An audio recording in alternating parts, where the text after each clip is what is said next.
Bonjour à tous. Alors certains le savent déjà, mais je propose du coup sur YouTube des contemplations basées sur les exercices du courant miracle. Et j'avais envie de vous expliquer un petit peu ce que sont réellement ces exercices, parce que quand on commence, on peut avoir l'impression que ce sont juste des phrases à répéter, un petit peu comme des mantras ou des affirmations positives, mais en réalité c'est beaucoup plus profond que ça.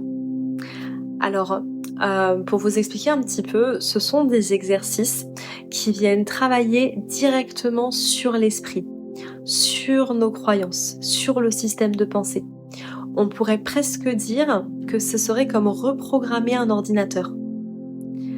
Depuis toujours, notre esprit fonctionne avec des schémas, avec des croyances, des réflexes, des interprétations automatiques de ce qui se passe autour de nous. Et ça ne vient pas que de l'enfance, c'est vraiment l'esprit au travers des réincarnations depuis la nuit des temps qui a appris un autre fonctionnement que celui de l'amour. Et la plupart du temps, ce sont des schémas qui vont être basés sur la peur. C'est pour ça que le cours parle beaucoup de la croyance dans la séparation. En tout cas, tout ça repose sur le fait que parfois, il y a certains de nos conditionnements qui sont difficiles à observer. Et ce que vont venir permettre les exercices du cours, c'est de défaire petit à petit ces automatismes, de pouvoir commencer à écouter une autre voix que la voix de l'ego. Alors, j'utilise les mots du cours, mais par exemple, pour simplifier, dans le cours, on parle de l'ego et du Saint-Esprit. Quand on parle du Saint-Esprit, ça veut dire est-ce que mon esprit est saint? Est-ce que mon esprit pense avec l'amour, avec la paix, avec la joie?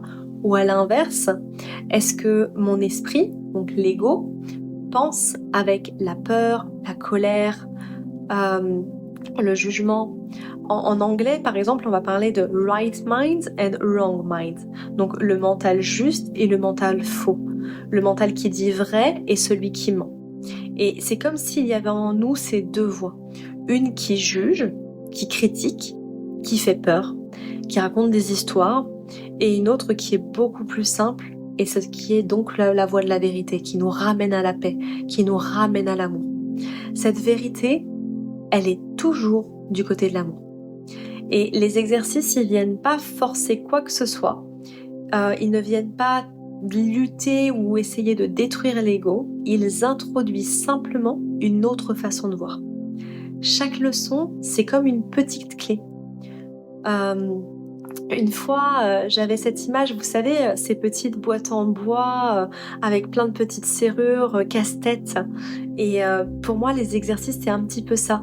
C'est comme si petit à petit, on venait déverrouiller toutes les petites serrures, toutes les petites coches, tous les petits endroits du casse-tête dans notre esprit, qui sont en fait tous les voiles qui nous séparent de l'amour. Et à force de pratiquer, il y a quelque chose qui bascule. Et c'est assez drôle parce que avec le cours, il y a des moments où on va avoir comme des espèces d'éclairs, d'illumination, des compréhensions pourtant des fois très simples, mais qui peuvent absolument tout changer. Par exemple, j'avais envie de vous parler d'un déclic que j'ai eu il y a quelques jours en enregistrant la contemplation de la leçon numéro 100. Alors la leçon, elle dit: mon rôle est essentiel au plan de Dieu pour le salut. Et donc si on dépasse un peu le vocabulaire christiano-chrétien qui plaît pas à tout le monde, on pourrait dire simplement: mon rôle est essentiel au plan de l'amour. Et ce que cette leçon, elle vient dire, c'est quelque chose de très simple. C'est que ton rôle, c'est d'être heureux. C'est tout. Ça paraît même un petit peu trop simple quand c'est dit comme ça. Mais parce que ça vient complètement renverser l'idée qu'on a souvent une mission de vie compliquée, parfois même un peu perchée et inaccessible, alors qu'en réalité c'est beaucoup plus simple que ça. Les messages du cours, ce sont des messages de joie, des messages d'amour. et pas que du cours, c'est le message de la vie au final. Il faut juste parfois réussir à passer au-delà des mots pour pouvoir saisir la profondeur des choses. Et c'est exactement ce que je propose dans ces contemplations que je mets en ligne depuis maintenant un peu plus de 6 mois. Donc vous pouvez les retrouver sur YouTube. Le lien est dans la description de la page Instagram. Et on a aussi un groupe Telegram où elles sont partagées tous les jours. Pour ceux qui veulent suivre ce chemin-là, cheminer avec nous, poser des questions. Voilà.